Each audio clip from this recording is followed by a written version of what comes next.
Good evening, my friends. Welcome back. Yes, I'm wearing a new shirt. Yes, it's been a few days, and yes, the world is definitely a crazy place right now. But let's stay calm and tie some flies.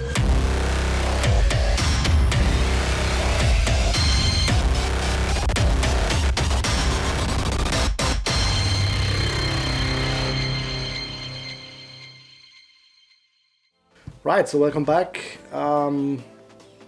It's been a few days, not because of the whole situation in the world. It's just because I needed a little time off because we are actually building a new house, and that is a pretty time-consuming thing. So that also means that I will be getting a new studio at some point, and I'm really looking forward to showing you guys around.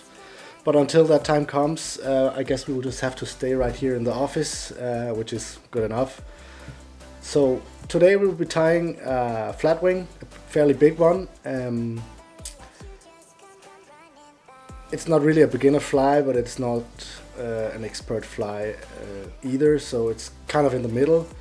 I always have a few of these in my box, 2 or 3 really big flat wings or SANDEELs as they're called, because sometimes they can really make that difference in a day. So let's jump down to the vise here as usual and crank out this flat wing. Okay, so let's get going. The hook in the vise is from Eric's Hooks as usual, and it is from the new Salt series, the SA 280 minnow, and this one is a size 6, so it is not that big but not that small either, if that makes any sense. Right, so first off you want to tie your thread down to the point of the hook there. Then you want to grab yourself 2 flat wings or dry fly hackles, basically in any color you want. These are a unique variant, so these can be kind of hard to find, but these are white grizzly barred ones.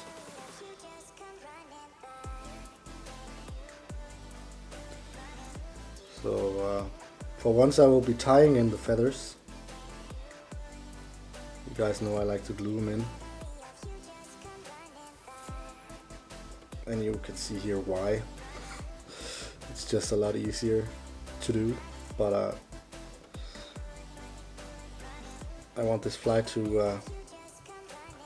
have a slim profile, so there will be no gluing here except for the head. So get one in on one side here.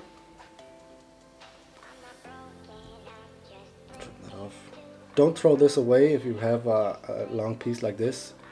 You can, I kind of ruined the point there, but you can,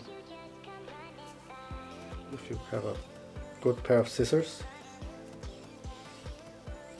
cut it back into a tip, kind of like this, and that's for at least one fly there. So don't throw away your expensive feathers if you can reuse it. So turning the vise here so I can see what I'm doing.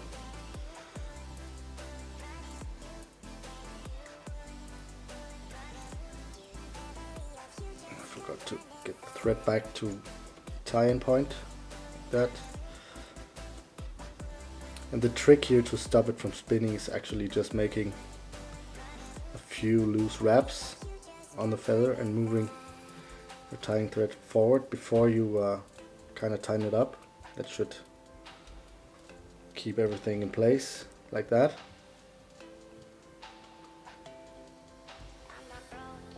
And then just tighten things up a bit. Get this off. Okay, so in this fly there will be a little bit of bucktail. This tail here won't be tangling around the bend of the hook because we tied it so far back, so no worries there. But there will be a few more feathers on here, So I want a bucktail on it to kind of stop it from tangling up on itself. So, and I will be using two colors, a white and a mix of olive and fluorescent chartreuse. So white for the belly, turn the fly over like this. I've already pre-cut this to save some time. You kind of want a sparse bunch, and then just see if you can demonstrate that here. Divide it with the point of the hook, and then just pull it down on each side here. You can always clean this up a bit more afterwards, but I think it's better to get it right than tying it in. So just clean this up a little bit. There we go. So you want this on the bottom half of the hook.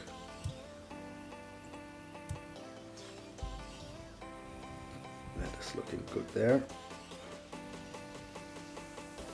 Clean that up. Trim it off at this point.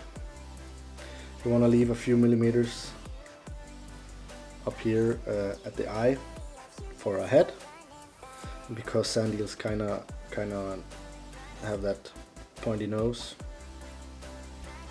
It gets it easier to make that sort of head if it goes from thick to thin when you're tying in your materials.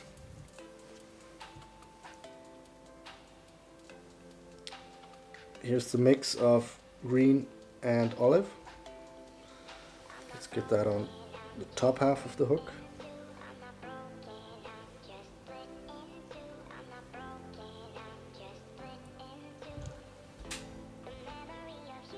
Just turn it and have a look. If you're not satisfied, you can really push this around with your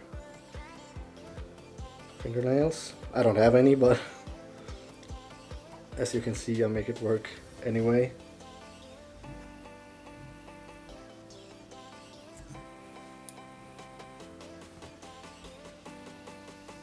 So clean this up.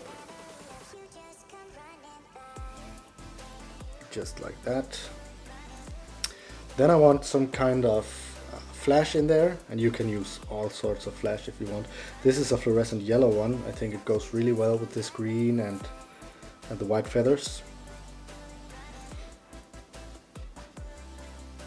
And I just want a few strands, not too much. It kind of has the opposite effect if you tie in too much flash in your sea trout flies. So just a few strands here, two on each side.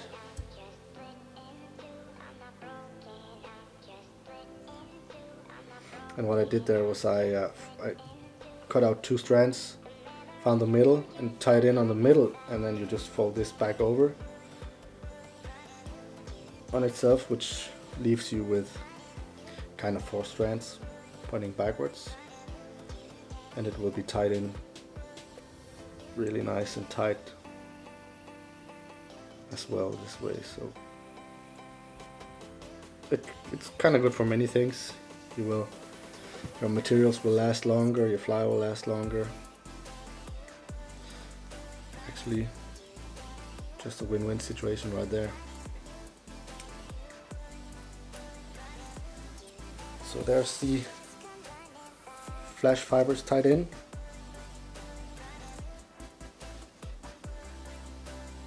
Then I want two bigger feathers on. So these are the same feathers, but they are a bit thicker, and just to exaggerate the fly going from thin to thick. You know, the good old taper we're always talking about. So get one on there.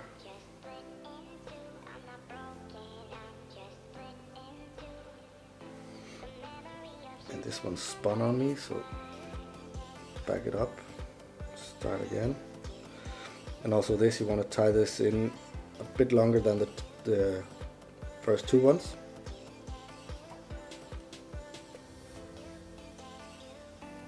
So a few loose turns here before you tighten it up. There we go.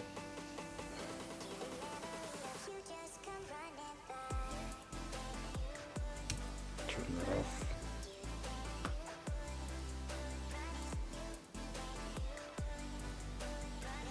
Put one on the other side. And if you're wondering about if I tie these feathers in at so that the tips are touching each other, I'm not.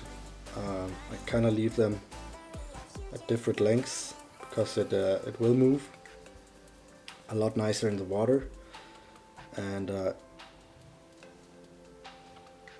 feathers and the materials kind of blend in more nicely to one another when doing it this way.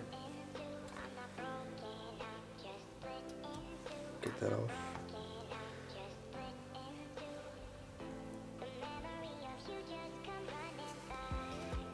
Right, so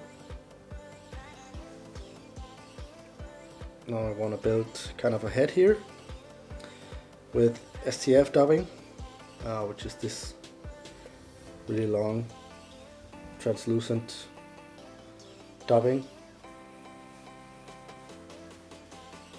It's really great for saltwater flies. So I have a fairly long bunch here, which I will be tying down on the middle as well, roughly. And this is olive, which will be going on top. So kind of just spread that around the top half of the hook there.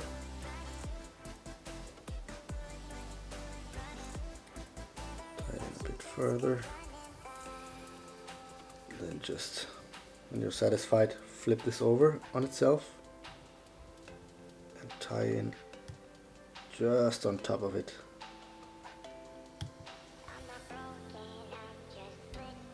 Just like that.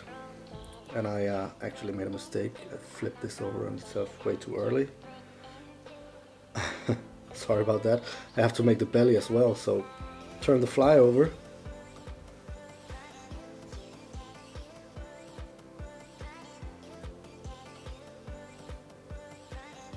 Grab the white bunch, and again try to divide the fibers with the point of the hook.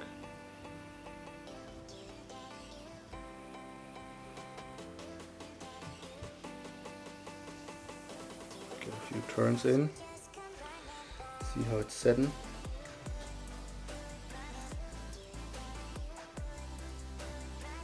That's looking good, so once again make a small base here. Then flip over.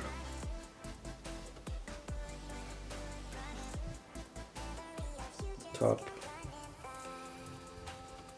and the bottom, just like that.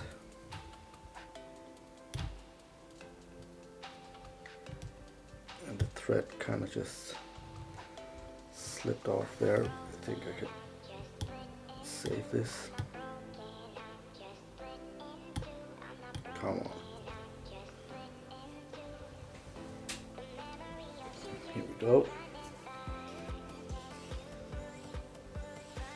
Right, so let's put in a whip finish.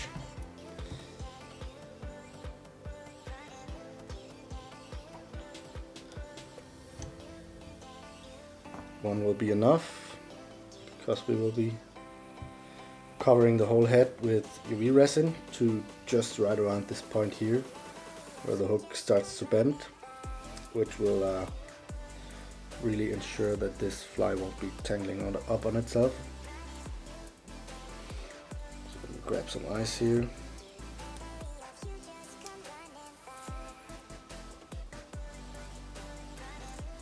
Usually I do this step before starting to film, you know, putting the ice on my hand here. I forgot that today, so I guess this will be a few minutes longer than planned. Right, so grab your favorite UV resin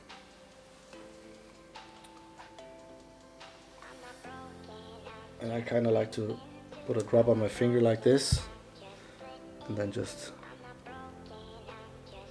kind of work it in at the front here, carefully.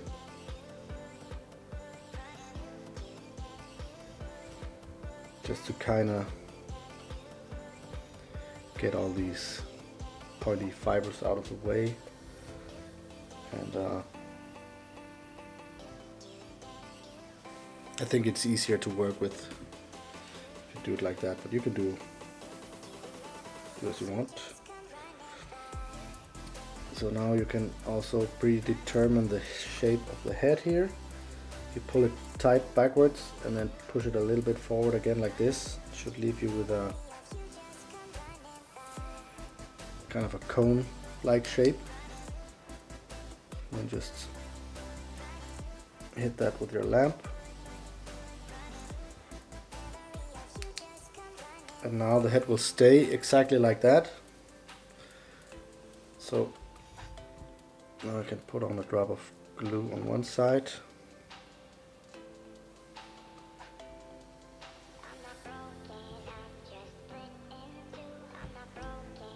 Place the eye there. Cure that.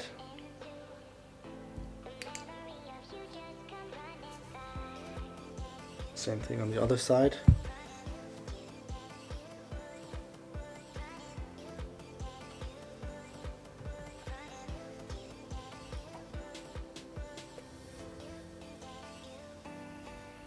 Make sure it's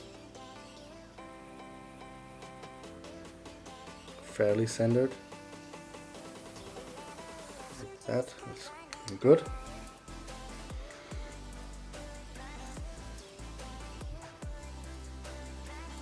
So cure that as well. And I think I want some kind of a trigger point on this fly with this fluorescent orange BB resin. The one I have here is from Ghost, but a lot of companies make this now, so you just grab your personal favorite.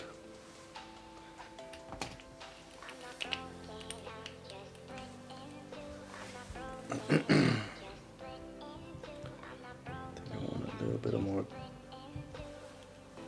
clear resin on there for this orange one to sit on top.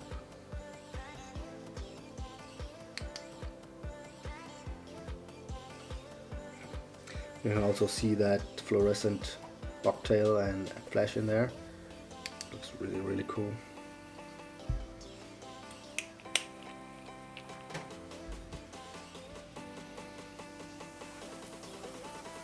Right, so let's get some kick into this fly.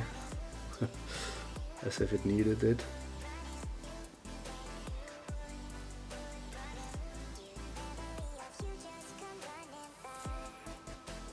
There we go.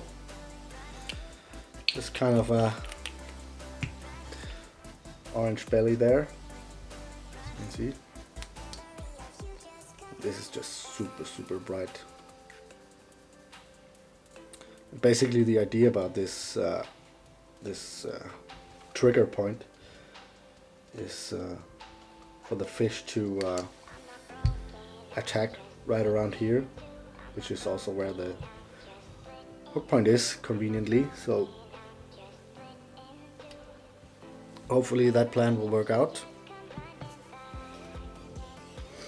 I actually have a theory that is confirmed by a lot of people as well, that because people ask me why I don't use stinger hooks, and I basically don't like stinger hooks. One, because they tend to hook the fish in the head or somewhere else if the fish misses the head of the fly, and also it tangles up a lot on you when throwing it. And my theory is that if a hungry trout comes along and he wants to grab himself one of these, the fish will know it needs to attack it on the head if he wants to get it. So that's also one of the reasons why I don't use stinger hooks. and the takes on these are just so brutal.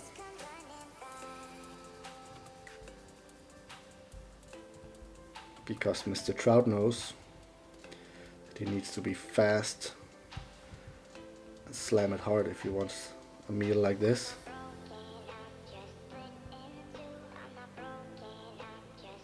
Okay, so now I'm just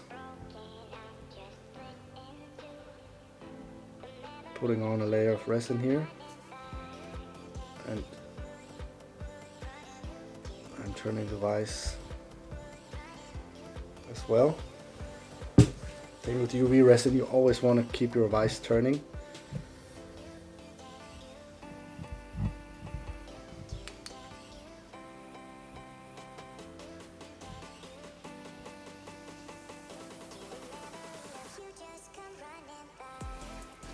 Secure that.